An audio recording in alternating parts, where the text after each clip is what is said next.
ಏನು KR ನಗರದ ಚಂದಗಾವಲು ಗ್ರಾಮಕ್ಕೆ ಬಂದಿದ್ದೀವಿ.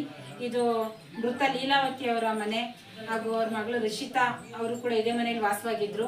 ಇದು ಮಾದನಾಯಕ ಅವರ ಮನೆ ಆಗಿರೋದ್ರಿಂದ ಈ ಮನೆಯಲ್ಲಿ ಇಬ್ರು ಗಂಡ್ಮಕ್ಳಿದ್ದಾರೆ ಮಾದನಾಯಕ ಅವರಿಗೆ. ಆ ಇಬ್ರು ಗಂಡ್ಮಕ್ಳು ಕೂಡ ಬೇರೆ ಬೇರೆ ಊರಲ್ಲಿ ಸಂಸಾರ ಹುಡ್ಕೊಂಡಿದ್ದು ಈ ಮನೆಯಲ್ಲಿ ವಾಸವಾಗಿದ್ದು ವಿಧವೆ ಆಗಿದ್ದಂತ ಲೀಲಾವತಿ ಮತ್ತು ಆಕೆ 2 ಮಕ್ಕಳು. ಇವರು ಕೂಡ ಲೀಲಾವತಿ ಅವರ ಮಗ. ಏನಪ್ಪ ಹೆಸರು? ವಿನುತ್ ಅಂತೇಳಿ ಇವನ ಹೆಸರು. ಇವರ ಅಕ್ಕ ರಿಷಿತಾ. ಇಬ್ರು ಕೂಡ ಅವರ ಅಜ್ಜಿ ತಾತ ಮತ್ತೆ ತಾಯಿ ಜೊತೆಲಿ ಇದೇ ಮನೆಯಲ್ಲಿ ವಾಸವಾಗಿರ್ತಾರೆ.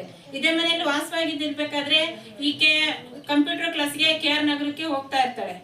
ಕರೆಕ್ಟಾ? KR ನಗರಕ್ಕೆ ಹೋಗ್ತಾ ಇರ್ಬೇಕಾದ್ರೆ ದಾರಿಲಿ ಬರ್ತಾ ಇರ್ಬೇಕಾದ್ರೆ ನಡ್ಕೊಂಡ್ ಬರ್ತಾ ಇರ್ಬೇಕಾದ್ರೆ ಒಂದು ಹುಡುಗ ಪರಿಚಯ ಆಗ್ತಾನೆ, ಪಕ್ಕದ ಗ್ರಾಮದವನು.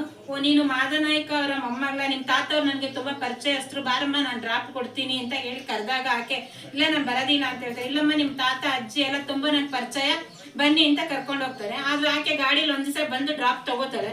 ಮತ್ ಇನ್ನೊಂದ್ಸರಿ ಯಾವತ್ತ ಅಚಾನಕ್ ಸಿಕ್ಕಾಗ ಮತ್ತೇನು ಕೂಡ ಹುಡುಗಿಗೆ ಡ್ರಾಪ್ ಕೊಡ್ತಾನೆ. ಹಂಗೆ ಪರಿಚಯ ಆಗುತ್ತೆ. ಪರಿಚಯ ಆದಾಗ ಆ ಹುಡುಗಿ ಹೇಳ್ತೆ, ಏನಮ್ಮ ನಿನ್ನ ಕೂದಲು ಇಷ್ಟು ತುಂಡ ಇದೆಯಲ್ಲ, ಇದು ನಾವು ಶಾಂಪು ಬಳಸು, ನಿನಗೆ ಕೂದಲು ತುಂಬಾ ಉದ್ದ ಬರುತ್ತೆ ಅಂತ ಹೇಳಿ ಒಂದು ಶಾಂಪುನ ಕೊಟ್ಟಿರ್ತಾನತ್ತ. ಆ ಶಾಂಪಿಗೆ ಒಂದು ಚಿಕ್ಕದಾಗಿ ಕ್ಯಾಮ್ರಾ ಫಿಕ್ಸ್ ಮಾಡಿ ಕೊಟ್ಟಿರ್ತಾನೆ ಶಾಂಪು ಡಬ್ಬಿಗೆ.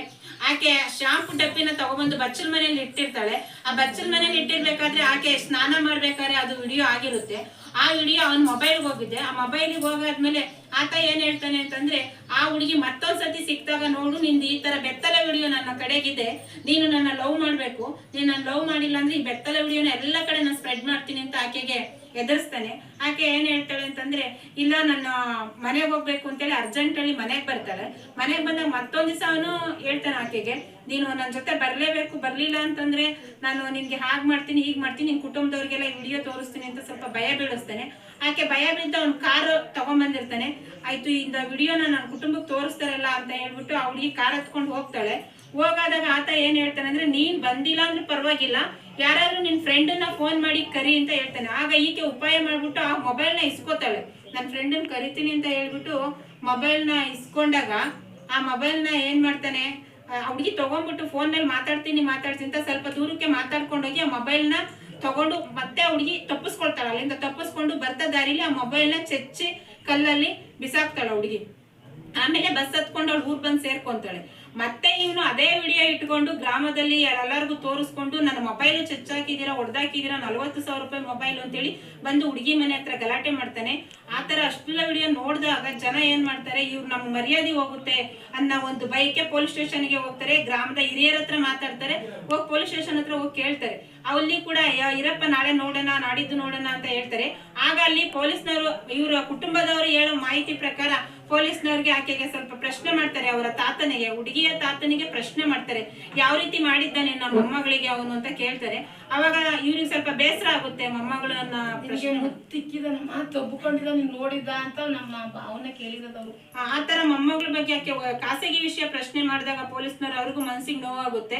ನಮಗೆ ಎಲ್ಲಿ ಹೋದ್ರು ಕೂಡ ನ್ಯಾಯ ಸಿಗಲ್ಲ ಅಂತ ಹೇಳಿ ಮನಸ್ಸಲ್ಲಿ ಬೇಸತ್ತು ಬಂದು 4 ಜನನು ಮೊಮ್ಮಗಳನ್ನ ಹಾಸ್ಟೆಲ್ಗೆ ಸೇರಿಸ್ತೀವಿ ಅಂತ ಹೇಳ್ಬಿಟ್ಟು ಹೋಗಿ ಆಕೆ ರಿಷಿತಾ ಅನ್ನೋಳು 2nd PU ಅಡ್ಮಿಷನ್ ಆಗಿರ್ತಾಳೆ KR ಪುರಂ ಕಾಲೇಜಿಗೆ, KR ಪುರಂ ಅಲ್ಲಿ ಕಾಲೇಜಲ್ಲಿ. ಆದ್ರೆ ನನ್ನ ಹಾಸ್ಟೆಲ್ಗೆ ಕಳಿಸ್ತೀನಿ ಅಂತ ಹೇಳ್ಬಿಟ್ಟು 4 ಜನನು ಮನನೊಂದು ಹೋಗಿ ಈಗ ಬೆಟ್ಟದ ತಪ್ಪಲಲ್ಲಿ ಈ ತರ ಕೆಲಸ ಮಾಡ್ಕೊಂಡಿದ್ದಾರೆ.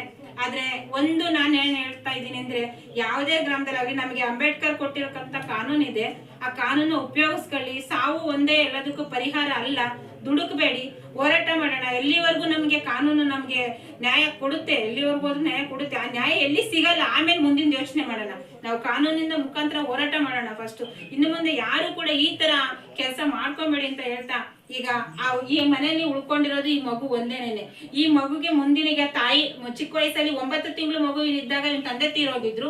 ಈಗ ತಾಯಿ ಕೂಡ ತೀರ್ಕೊಂಡಿದ್ದಾರೆ. ಅಕ್ಕ ಕೂಡ ಸಾವು ಬದುಕಿನ ಮಧ್ಯೆ ಹೋರಾಡ್ತಾ ಇದ್ದಾರೆ. ತಾತ ಕೂಡ ತೀರ್ಕೊಂಡಿದ್ದಾರೆ. ಅಜ್ಜಿ ಕೂಡ ಸಾವು ಬದುಕಿನ ನಡುವೆ ಹೋರಾಡ್ತಾ ಇದ್ದಾರೆ. ಈ ಮಗುನ ಭವಿಷ್ಯಕ್ಕೆ ಸರ್ಕಾರ ಗಮನ ಹರಿಸ್ಬೇಕು. ಮತ್ತೆ ಯಾರು ಈ ಆರೋಪವನ್ನ ಮಾಡಿದರೆ, ಇದಕ್ಕೆ ಯಾರು ಕಾರಣ ಆಗಿರ್ತಾರೆ ಅವರಿಗೆ ಉಗ್ರವಾದ ಶಿಕ್ಷೆಯನ್ನ ಕೊಡ್ಬೇಕು ಅಂತ ಹೇಳ್ಬಿಟ್ಟು ನಾವು ನೈಜ ನಾಯಕ ಬೇಡರ ಪಡೆ ವತಿಯಿಂದ ಎಲ್ಲ ಪದಾಧಿಕಾರಿಗಳು, ನಮ್ಮ ರಾಜ್ಯಾಧ್ಯಕ್ಷರು ಟಿ ಎಸ್ ಕರಿಯಪ್ಪನವರು, ನಮ್ಮ ಮಹಿಳಾ ಉಪಾಧ್ಯಕ್ಷರು ನಾಗರತ್ನಮ್ಮವರು, ಮತ್ತೆ ನಮ್ಮ ನಿರ್ದೇಶಕರಾದಂತಹ ಲೋಹಿತ್ ಸರ್, ಮತ್ತೆ ಉಪಾಧ್ಯಕ್ಷರಂತ ಅಜಯ್ ಸರ್ ಈ ಗ್ರಾಮಕ್ಕೆ ಭೇಟಿ ಕೊಟ್ಟು, ಮತ್ತೆ ದಾವಣಗೆರೆ ಜಿಲ್ಲಾಧ್ಯಕ್ಷರು ರಾಘವೇಂದ್ರ ಅವರು ಕೂಡ ಇದ್ದಾರೆ, ಅವರು ಕೂಡ ಈ ಗ್ರಾಮಕ್ಕೆ ಭೇಟಿ ಕೊಟ್ಟು ಇವರ ಒಂದು ನೋವಿನಲ್ಲಿ ನಾವು ಕೂಡ ಪಾಲುದಾರರಾಗಿದ್ದೀವಿ ಅಂತ ಹೇಳ್ತಾ, ಈ ಕುಟುಂಬ ಜೊತೆಗೆ ಸದಾ ನಾವು ಜೊತೆಲಿ ಇರ್ತೀವಿ ಅಂತ ಹೇಳ್ತಾ ನಮ್ಮ ಮಾತುಗಳನ್ನ ಮತ್ತೆ ಸಾಂತ್ವನದ